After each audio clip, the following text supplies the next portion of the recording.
श्री कृष्ण दोस्तों, हर हर महादेव। शिव साधना spark channel में आप सबका स्वागत है। दोस्तों, आज 24 मार्च है और आज फागुन मास की पूर्णिमा है। फागुन मास की पूर्णिमा का बहुत अधिक महत्व है। इस शुभ अवसर पर सभी भक्तों को श्री सत्यनारायण भगवान की कथा अवश्य पढ़नी या सुननी चाहिए।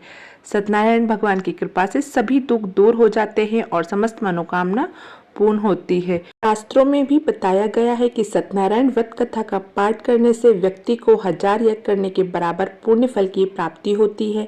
सत्यनारायण भगवान व्रत कथा में भगवान विष्णु के सत्य स्वरूप के बारे में बताया गया है।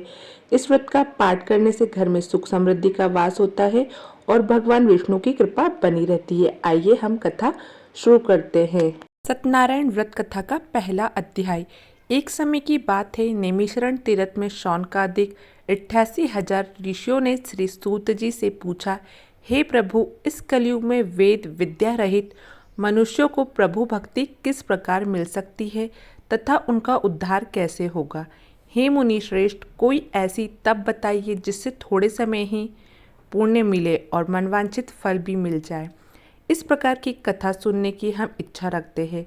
सर्व शास्त्रों के ज्ञाता सूत जी बोले, हे वैष्णवों, मैं पूज्य आप सभी ने प्राणियों के हित की बात पूछी है, इसलिए मैं एक ऐसे श्रेष्ठ व्रत को आप लोगों को बताऊंगा जिसे नारद जी ने लक्ष्मी नारायण जी से पूछा था और लक्ष्मीपति ने मुनि श्रेष्ठ नारद जी से कहा। आप सब इस बात को ध्यान से सुनिए। एक समय की बात है, योगीराज नारद जी दूसरे के हित की इच्छा के लिए अनेक लोगों में घूमते हुए मृत्यु लोक में पहुँचे। यह उन्होंने अनेक योनियों में जन्मे प्राय सभी मनुष्यों को अपने कर्मों द्वारा अनेक दुखों से पीड़ित देखा। उनका दुख देख नारद जी सोचने लगे कि कैसा यत्न किया जाए जिसके करने से निश्चित रूप से मानव के दुखों का अंत हो जाए। इसी विचार पर मनन करते हुए वह विष्णु लोक में गए। वहाँ वह देवों के ईश नारायण की स्तुति करने लगे। इनके हाथों में शंख चक्र गदा और पद्म थे, गले में वरमाला पहने हुए थे। स्तुति करते हुए नारद जी बोले, हे भगवान, आप अत्यंत शक्ति से संपन्न हैं। मन तथा वाणी भी आपको नहीं पा सकती। आपका यदि मध्य तथा अंत नहीं है। निर्गुण स्वरूप सृष्टि के कारण भक्तों के दुख को दूर करने वाले हैं। आपको मेरा नमस्कार। नारद जी की स्तुति सुन विष्णु भगवान बोले, हे मुनि श्रेष्ठ, आपके मन में क्या बात है? आप किस काम के लिए पधारे हैं, उसे निसंकोच कहो। इस पर नारद जी बोले कि मृत्यु लोक में अनेक योनियों में जन्मे मनुष्य अपने कर्मों के द्वारा अनेक दुखों से दुखी हो रहे हैं। हे नाथ, आप मुझ पर दया रखते हुए तो बताइए कि वो मनुष्य थोड़े प्रयास से अपने दुखों से कैसे छुटकारा पा सकते हैं। श्री हरि बोले, हे नारद, मनुष्यों की भलाई के लिए तुमने बहुत अच्छी बात पूछी है। जिसके करने से मनुष्य मोह से छूट जाता है, वह बात मैं कहता हूँ, उसे सुनो। स्वर्गलोक व मृत्युलोक दोनों में एक दुर्लभ उत्तम व्रत है जो पुण्य देने वाला है। आज प्रेमवश होकर मैं उसे तुमसे कहता हूँ। श्री सत्यनारायण भगवान का यह व्रत अच्छी तरह विधान पूर्वक करके मनुष्य तुरंत ही यह सुख भोग कर मरने पर मोक्ष पाता है। श्रीहरि के वचन सुन नारद जी बोले कि उस व्रत का क्या फल है और उसका क्या विधान है। यह व्रत किसने किया था, इस व्रत को किस दिन करना चाहिए, सब कुछ विस्तार से बताइए। नारद जी की बात सुनकर श्रीहरि बोले, दुख व शोक को दूर करने वाला यह सभी स्थानों पर विजय दिलाने वाला है। मानव को भक्ति व श्रद्धा के साथ शाम को श्री सत्यनारायण की पूजा धर्म पारायण होकर ब्राह्मण व बंधुओं के साथ करनी चाहिए। भक्ति भाव से ही नैवेद्य केले का फल, घी, दूध और गेहूं का आटा सवाया ले। गेहूं के स्थान पर साठी का आटा, शक्कर तथा गुड़ लेकर वह सभी भक्षण योग्य पदार्थ को मिलाकर भगवान को भोग लगाएं। ब्राह्मणों सहित बंध बंधुओं को भी भोजन कराए। उसके बाद स्वयं भोजन करे। भजन कीर्तन के साथ भगवान की भक्ति में लीन हो जाए। इस तरह से सत्यनारायण भगवान का यह व्रत करने पर मनुष्य की सारी इच्छाएं निश्चित रूप से पूरी होती है। इस कली काल अर्थात कलयुग में मृत्यु लोक में मोक्ष का यही एक सरल उपाय है। श्री सत्यनारायण व्रत कथा का पहला अध्याय संपूर्ण बोलिए श्री सत्यनारायण भगवान की जय। सत्यनारायण भगवान की व्रत कथा का दूसरा अध्याय। सूत जी बोले, हे ऋषियों, जिसने पहले समय में इस व्रत को किया था उसका इतिहास कहता हूँ, ध्यान से सुनो।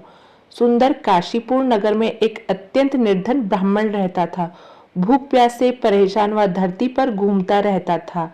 ब्राह्मणों से प्रेम करने वाला भगवान से एक दिन ब्राह्मण का वेश धारण करके उसके पास जाकर पूछे, हे विप्र, नित्य दुखी होकर तुम पृथ्वी पर क्यों घूमते हो?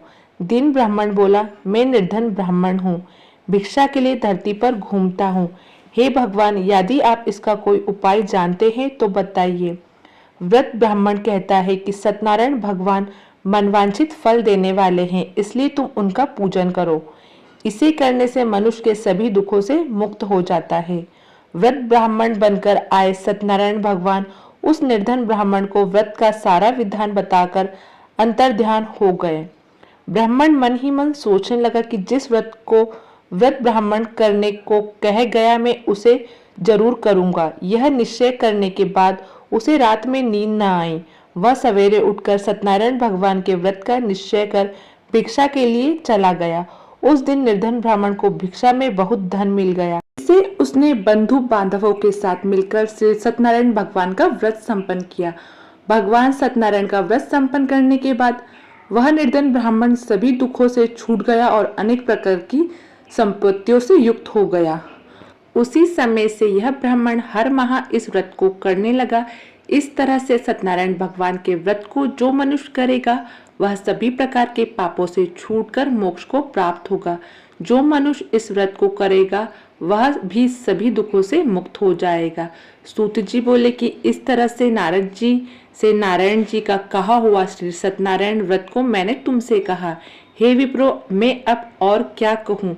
ऋषि बोले, हे मुनिवर, संसार में उस विप्र से सुनकर और किस किस इस व्रत को किया, हम सब इस बात को सुनना चाहते हैं। इसके लिए हमारे मन में श्रद्धा का भाव है। सूत जी बोले, हे मुनियों, जिसने इस व्रत को किया है वे सब सुनो। एक समय वही विप्र धन व ऐश्वर्य के अनुसार अपने बंधु बांधवों के साथ इस व्रत को करने को तैयार हुआ। उस समय एक लकड़ी बेचने वाला बूढ़ा आदमी आया और लकड़ियों का भार रखकर अंदर ब्राह्मण के घर में गया। प्यास से दुखी वह लकड़हारा उनके व्रतों करते देख विप्रों को नमस्कार कर पूछने लगा कि आप यह क्या कर रहे हैं? तो उन्होंने बताया कि व्रत कर रहा हूँ तथा इसे करने से क्या फल मिलेगा, कृपया मुझे भी बताइए।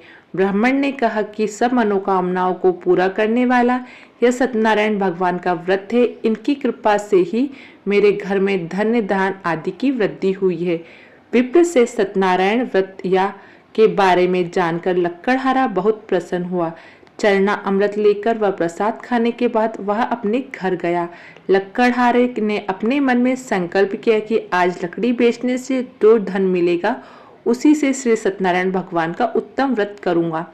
मन में इस विचार को ले बूढ़े आदमी सिर पर लकड़ियां रखकर उस नगर में बेचने गया जहां धनी लोग ज्यादा रहते थे। उस नगर में उसने अपनी लकड़ियां का दाम पहले से 4 गुना अधिक मिलता है।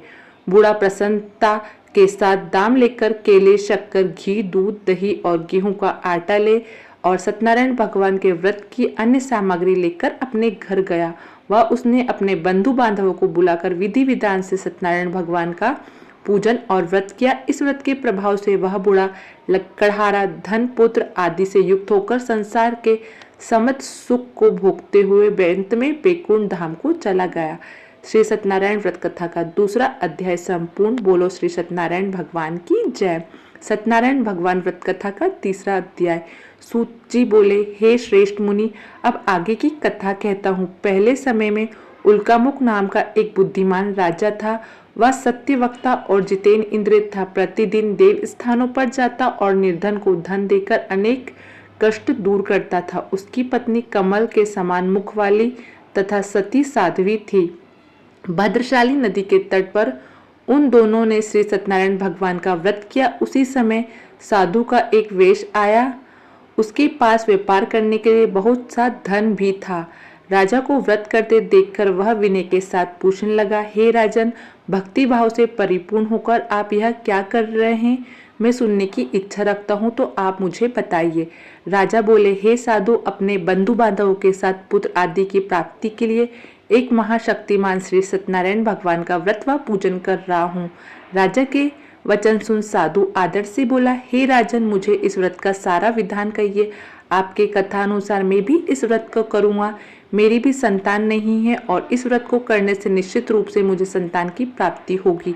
राजा से इस व्रत का सारा विधान सुन व्यापार से निवृत्त होकर वह अपने घर गया। साधु वेश्या ने अपनी पत्नी को संतान देने वाले इस व्रत के वर्णन कह सुनाया और कहा कि जब मेरी संतान होगी तब मैं इस व्रत को करूंगा।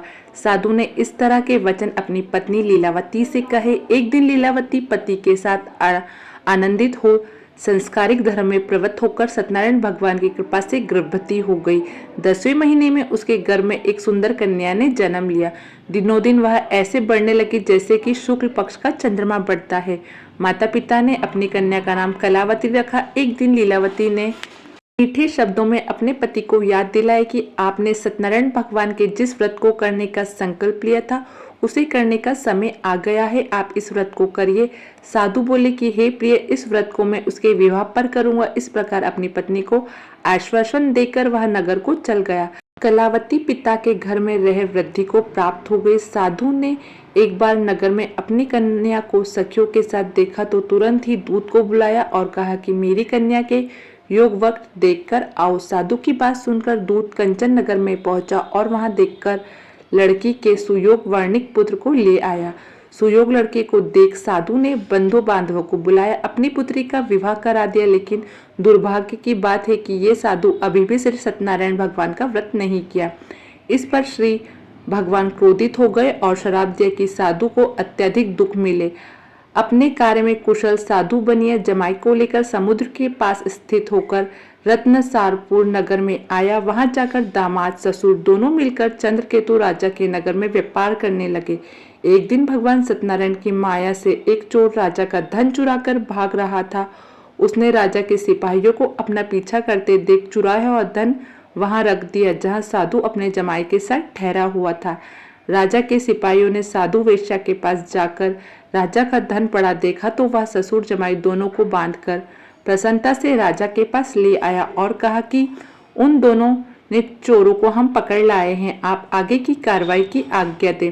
राजा की आज्ञा से उन दोनों को कठिन कारावास में डाला दिया गया और उनका सारा धन भी उनसे छीन लिया गया। श्री सत्यनारायण भगवान के श्राप से साधु की पत्नी भी बहुत दुखी हुई। घर में जो धन रखा था उसे भी चोर चुरा ले गए। शारीरिक तथा मानसिक पीड़ा व भूख प्यास से अति दुखी हो अन्न की चिंता में कलावती के ब्राह्मण के घर गई। वहां उसने श्री सत्यनारायण भगवान का व्रत होते देख फिर कथा भी सुनी। वह प्रसाद ग्रहण वह रात को घर वापस आई। माता के कलावती से पूछा कि हे पुत्री, अब तक तुम कहा थी, तेरे मन में क्या है? कलावती ने अपनी माता से कहा, हे माता, मैं एक ब्राह्मण के घर श्री सत्यनारायण भगवान का व्रत देखा। कन्या के वचन सुन लीलावती भगवान के पूजन की तैयारी करने लगी।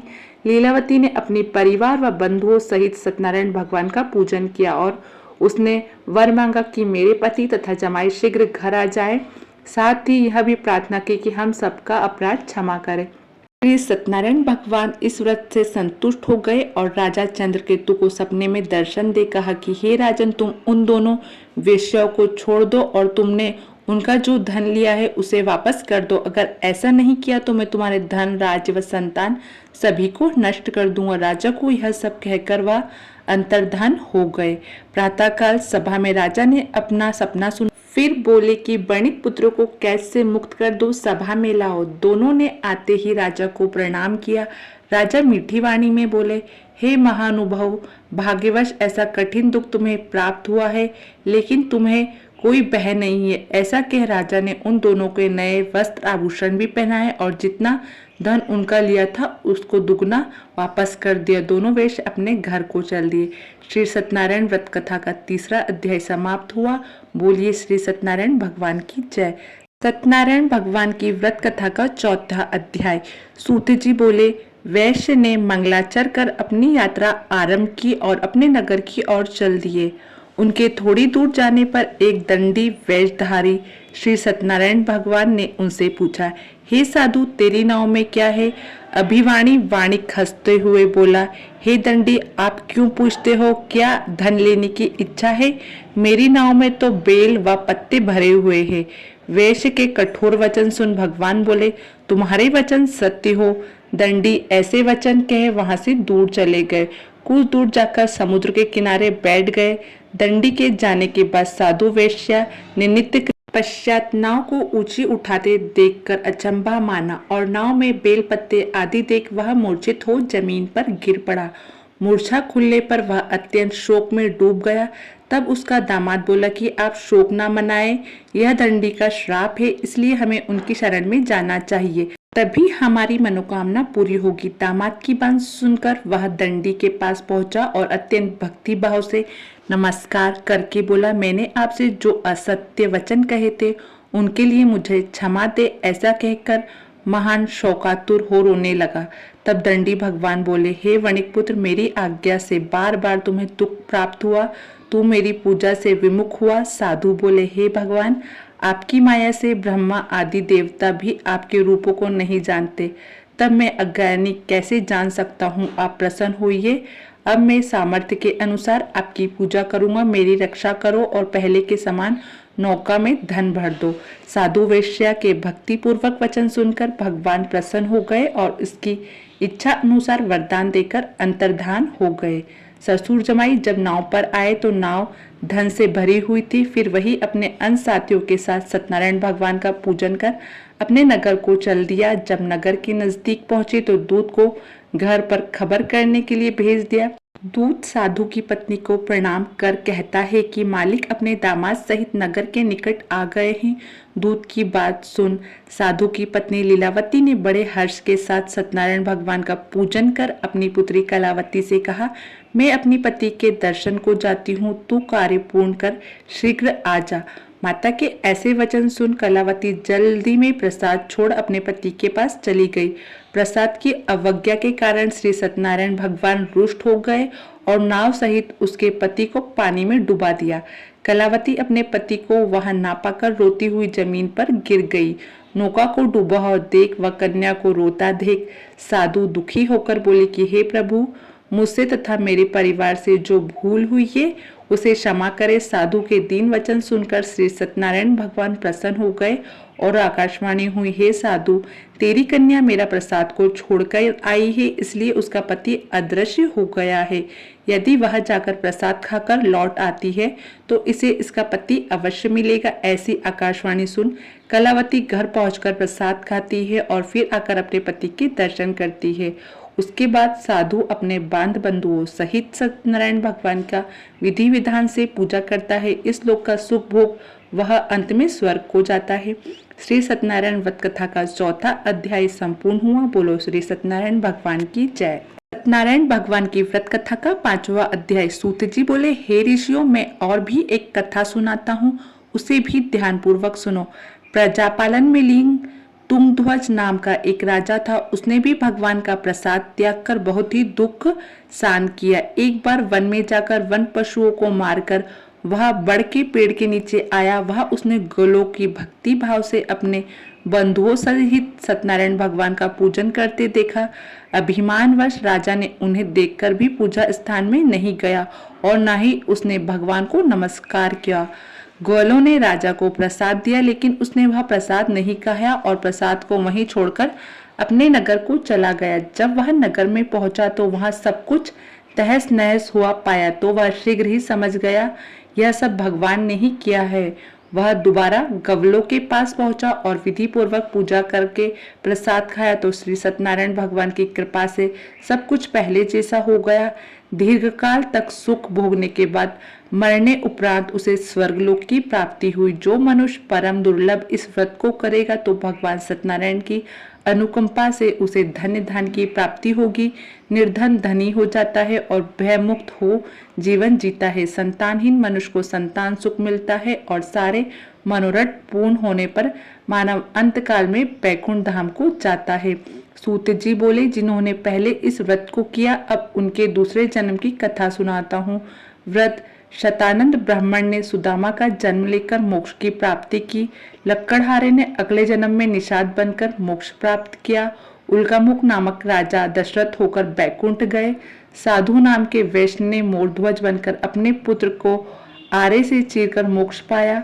महाराज तुंगध्वज ने स्वयंभू होकर भगवान में भक्ति युक्त हो कर्म का मोक्ष पाया।